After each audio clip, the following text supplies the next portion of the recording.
Es un hecho, por supuesto, de violencia política absolutamente repudiable. No tenemos datos de quiénes lo han hecho. Eso será fruto de la investigación.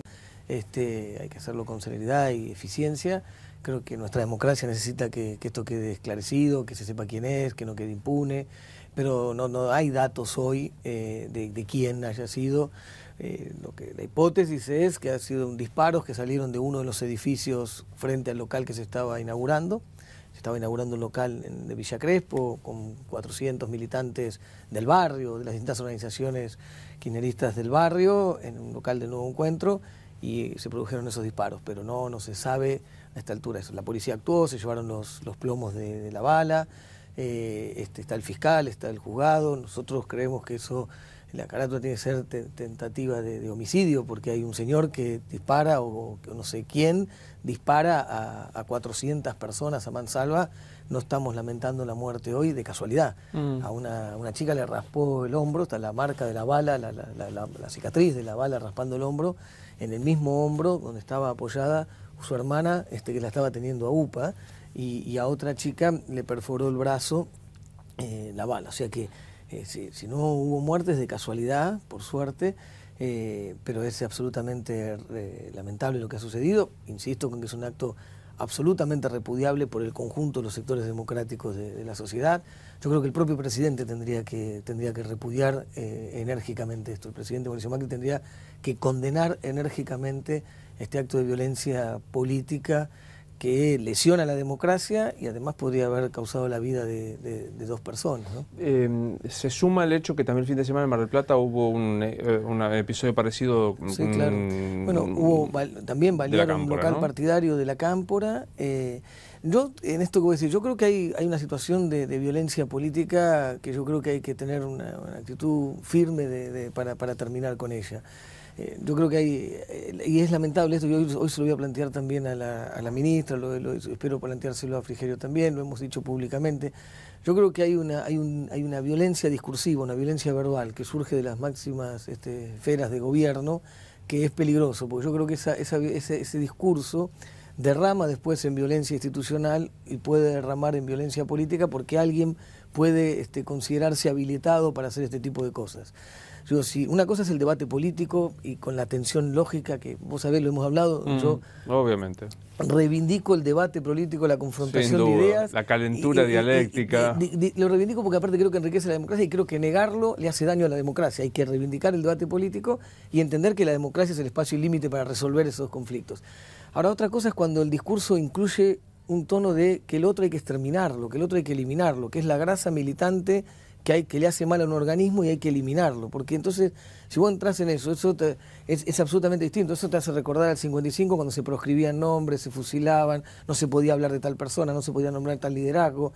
Entonces es absolutamente distinto, más allá de la tensión que tenga el debate político, pero es el reconocimiento de las distintas ideas, que puede estar en las antípodas, a la estigmatización de la militancia, asociándola al delito, a la corrupción, a vagos, ñoquis, tipos que cooptan el Estado. Entonces es algo que hay que eliminar, que hay que extirpar, hay una basura que hay que sacar porque le hace daño.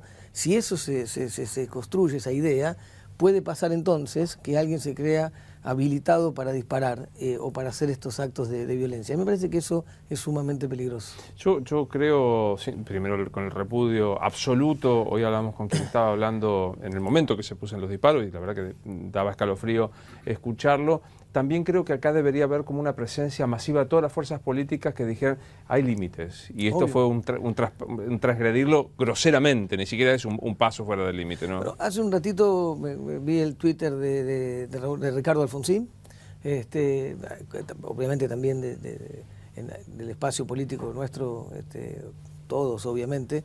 Recién también vi el Twitter de Daniel Scioli, pero digo, obviamente, pero eso es el espacio político nuestro. Pero digo, pensando esto que decías vos, de todo el arco político, bueno, obviamente Ricardo Alfonsín pertenece al oficialismo, salió el Twitter, salió también opiniones distintas de distintos sectores. Me parece que está bien. Insisto con la señal del presidente, me parece que eso no es un dato menor, porque vos sos periodista y además es serio, y no sé si tenemos memoria de hechos así, desde la transición democrática hasta acá, vivimos actos de violencia institucional, o sea, Sin duda. la policía asesinando gente en una movilización, patota sindical asesinando a Ferreira también, o sea, actos de violencia se vivieron de ese tipo, pero atacar un local partidario con 400 militantes que estaban inaugurando un local, dispara a mansalva a comprar lo promo, yo no recuerdo, y entonces me parece que no es menor que si uno empieza a sentir que podría haber alguna situación de violencia política o alguna escalada de esto, el propio presidente salga y diga, repudie enérgicamente estas cosas. Pero bueno, esperamos que esto nunca más suceda y ojalá se esclarezca rápidamente. Prontamente, donde debe ser, que es en la justicia. Punto y aparte con este tema, ¿en qué situación está tu situación de la AFCA? El AFCA sigue estando también en el Poder Judicial. Nosotros creemos, vos ya lo sabés, que los decretos son ilegales, inconstitucionales. Eso se va a debatir en el Parlamento Nacional ahora, que es donde tendría que haberse debatido siempre. Y estamos esperando, hay distintas presentaciones, porque no solamente nosotros, sino organizaciones de derechos humanos, organizaciones comunitarias, organizaciones que nuclean radios o medios comunitarios han hecho presentaciones. Hay presentaciones en primera instancia, en cámaras de apelación, algunos evaluando una presentación de un recurso extraordinario de la Corte, y está el pedido también de audiencia en la Comisión Interamericana de Derechos Humanos, básicamente porque creemos que esto que se ha hecho vía decreto, que además nos parece que no hay ninguna necesidad de urgencia y por lo tanto un decreto no podría hacer esto, y ahí la ilegalidad y la inconstitucionalidad, pero también lo que hace es destrozar todos los parámetros que garantizan libertad de expresión, entendiendo que quita todas las normas antimonopólicas, y en todos los países del mundo se sabe que la concentración mediática lesiona la libertad y lesiona la pluralidad, o sea, las posiciones dominantes, las posiciones monopólicas. Entonces, también hay presentaciones hechas en la Comisión Interamericana de Derechos Humanos. Esperamos, es el Poder Judicial que vos ya sabés que yo creo que hay una gran parte de ese Poder Judicial que está asociado a los grupos corporativos y a los intereses de los grupos económicos más concentrados, pero no todo es lo mismo, así que esperamos que el Poder Judicial actúe. Más allá, insisto, que hay una parte de ese Poder Judicial que nosotros creemos que está colonizado por esos intereses corporativos, o a veces le teme a las prácticas extorsivas de los grupos mediáticos hegemónicos, o tiene cosas para esconder y tiene miedo que esos grupos se lo pongan en la tapa de los diarios. Por el motivo que sea, hay una parte del Poder Judicial que trabaja para que se haga esto, y antes trabajó para que Manieto, por ejemplo, esté fuera de la ley. ¿Qué sentís como integrante del kirchnerismo cuando se dice el Frente para la Victoria quiere hacer fracasar los acuerdos con los fondos buitre para evitar el financiamiento y minar económicamente el gobierno de Mauricio Macri? Que no es cierto. Nosotros no nos parece bien el acuerdo que están haciendo, y por supuesto no nos gustaría que se haga. Y como parte del ejercicio democrático, una fuerza política que es oposición, si considera que algo le hace daño a los intereses que él representa, que en nuestro caso creemos esto le hace daño a las mayorías populares, porque va a volver a endeudar el país, porque va a generar una relación que lesiona la economía y la vida de nuestro país, y bueno, una fuerza política tiene que oponerse. Pero lo que pasa es que se construye la idea de que lo que se hace es inevitable. Digo, más allá de que estés de acuerdo o no, pero digo, se construye la idea de que lo que se está haciendo es inevitable. Este es el camino que había que hacer, como si no hubiera distintos caminos. No, hay distintos caminos. Unos eligen uno, otros eligen otro. Los que eligen uno porque están orientados desde una concepción política determinada y representan determinados intereses. Los que eligen otro tienen otra concepción y representan otros intereses. Cuando ganan estos, hacen tal cosa, cuando ganan estos, hacen otra. Pero confrontar, y volvemos a lo mismo, oponerse a lo que vos creés que le hace daño al país, es correcto, si es tu rol, sos oposición. Si es inevitable, si hay una idea de que esto es lo que hay que hacer, como si hubiera una verdad y un hacer que no se discute, claro, te pone en el lugar de que vos venís al mundo a molestar. Y no es que venís al mundo a molestar, es venís al mundo a sostener las ideas que vos creés. Y si vos creés que endeudar el país, ya lo vivimos, hace daño, y además que estás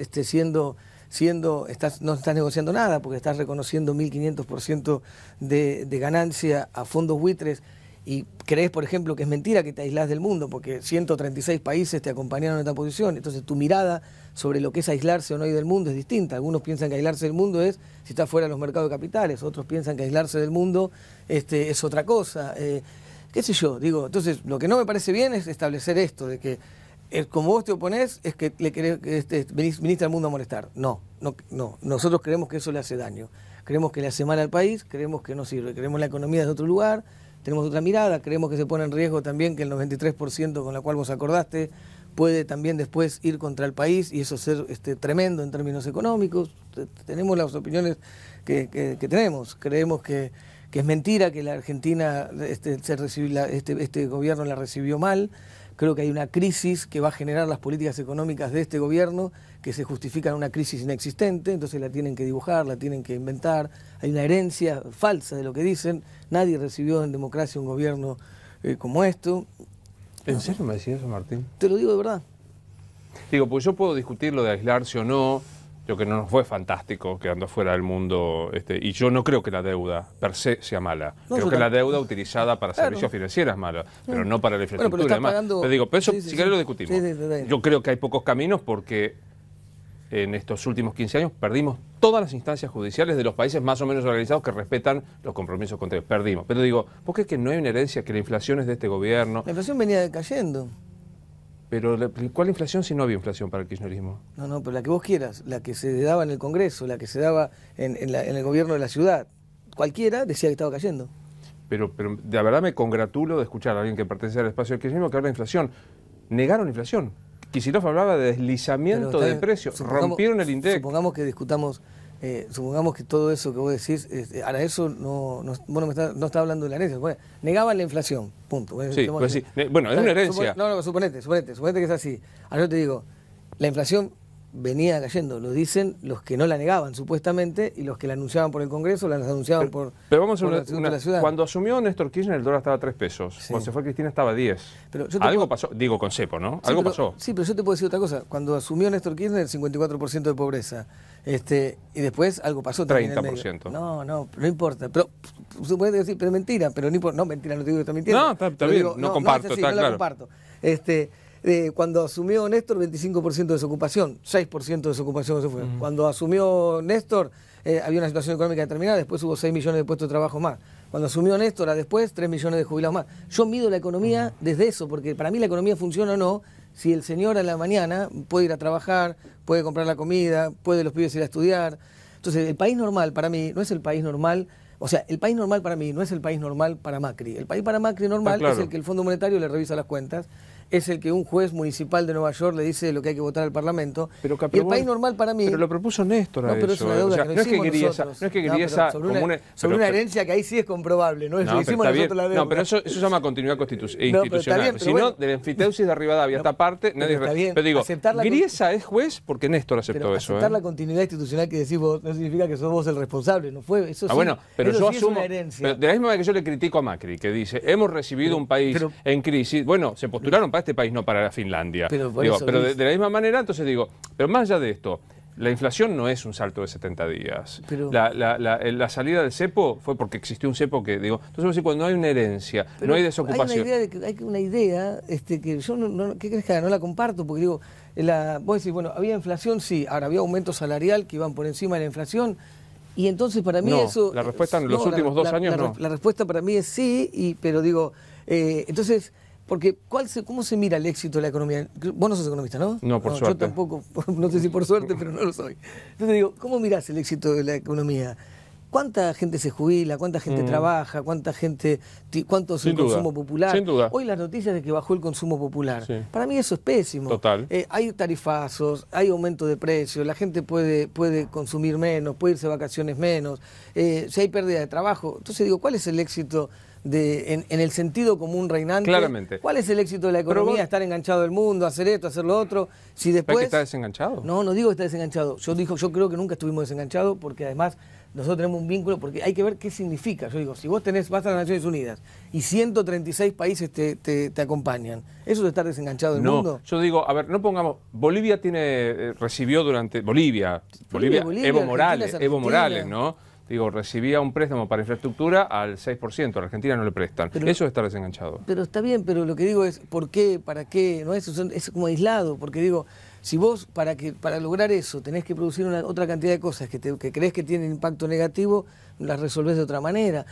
Digo, me parece que el resultado final, lo que es cierto, es que en cualquier modelo económico hay perdedores y ganadores. Sin dudas. Y este es un modelo donde ganan los ricos, porque es un gobierno de ricos para ricos, donde, ¿por qué? A ver, hay un problema del déficit fiscal, Claramente. Claramente. ¿Y por qué le das entonces a los mineros que se lleven 3.300 millones de dólares? Bueno, pero me alegro que reconozcas que hay un problema de déficit fiscal, que un espanto. Te lo contesto. No, pero ¿crees que te lo cuente? 2 puntos de déficit fiscal, no 7 como inventaron, pero no importa. Pero digo, pero hay déficit fiscal. Aleluya, el kirchnerismo reconoce que hay déficit fiscal. 2 puntos, bueno, no 7. Pero decían que no había. Lo que dijo Axel. No, Axel dijo que no había déficit. Axel dijo que firmó un presupuesto que decía 9%. A ver, me parece que hay un concepto de hablar del kirchnerismo. Yo creo que el modelo de Néstor no tiene nada que ver con los últimos 4 años de Cristina Fernández. No es el mismo.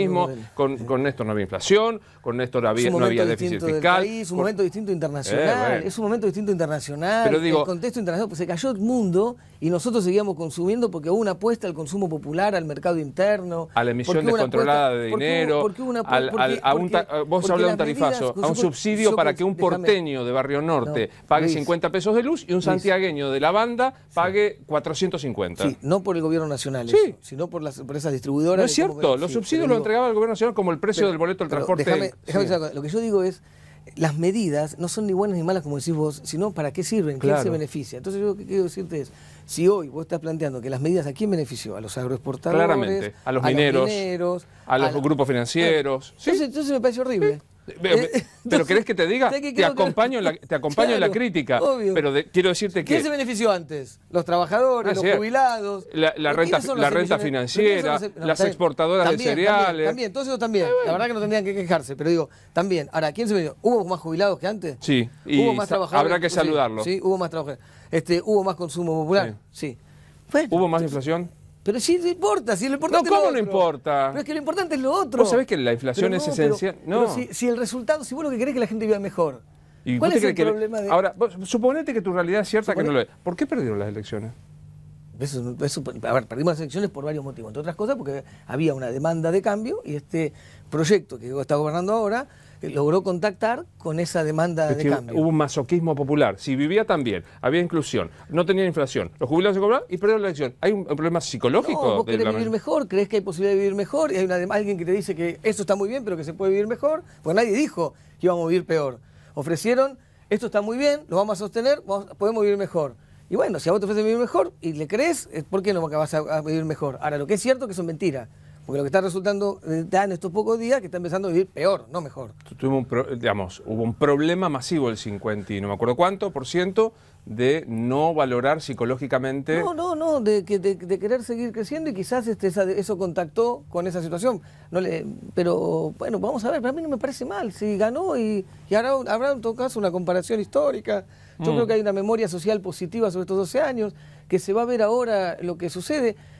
Porque lamentablemente, como decís vos, un gobierno defiende determinados intereses, no se puede distribuir. Es sacar de un lado y poner en otro. No hay demasiada magia. Sacá de acá y a estos señores no les gusta. Sacá de acá y sí, por eso cuando vos sacabas de acá, a esos señores no les gustaba. A mí me gusta el no fue magia, porque no hay magia para hacer en la distribución. Por eso cuando discutimos más profundamente decimos, es mentira, el otro día lo vimos en el otro programa tuyo, estás vos también, decíamos, esa idea que pongámonos todos de acuerdo, es mentira, no podemos poner todos de acuerdo. No es verdad. Porque hay intereses que confrontan. Claramente. Porque este señor, para que este gane poco, este quiere llevársela toda, y vos no estás de acuerdo con eso, querés que se distribuya de otra manera. Entonces, por eso yo creo que la economía tiene que servir para lo que cada uno quiere que sirva. A nosotros nos parece que tiene que servir para que se distribuya la riqueza con mayor equidad en el pueblo y que todo el mundo esté adentro, no que esté afuera. Para ir cerrando, ¿hablás con Cristina últimamente? Ayer hablé y lo cuento porque justamente hicimos público esa conversación y porque quedamos de hacerlo. Si no, no me dedico a contar cuando hablo con Cristina. Pero sí, ayer hablé y ella expresó una profunda tristeza sobre lo que estaba pasando. Dice que, digamos, la remontaba a los peores momentos de la vida política argentina y entonces le daba una gran tristeza a lo que había sucedido. ¿Vuelve el 24? Es una decisión de ella, ¿no? Pero no cuento las conversaciones con Cristina ni después las decisiones de Cristina las toma Cristina. El 14 de abril, creo que es el 14 creo día que de no es que vuelva o no vuelva, porque yo creo que nunca se fue a ningún lado. O sea, Cristina está presente, es la líder y la conductora de un proyecto político que es el proyecto del Frente para la Victoria, el proyecto nacional, popular, democrático que gobernó la Argentina durante 12 años y que ahora le toca hacer oposición y que como cualquier fuerza política en democracia, cuando gana, gobierna. Cuando no ha sido elegida para gobernar, le toca hacer oposición, se opone porque sigue defendiendo los mismos intereses. Cuando gobierna, con políticas públicas, y cuando es oposición, oponiéndose a lo que va a contramano de los intereses que quiere defender. y obviamente queremos, como cualquier fuerza política, prepararnos para volver, que es lo que no perdona la derecha, porque ella de esa derecha creía que el 10 de diciembre se terminaba el kirchnerismo y se terminaba el liderazgo de Cristina, y nada de eso sucede. El kirchnerismo está vivo y el liderazgo de Cristina también.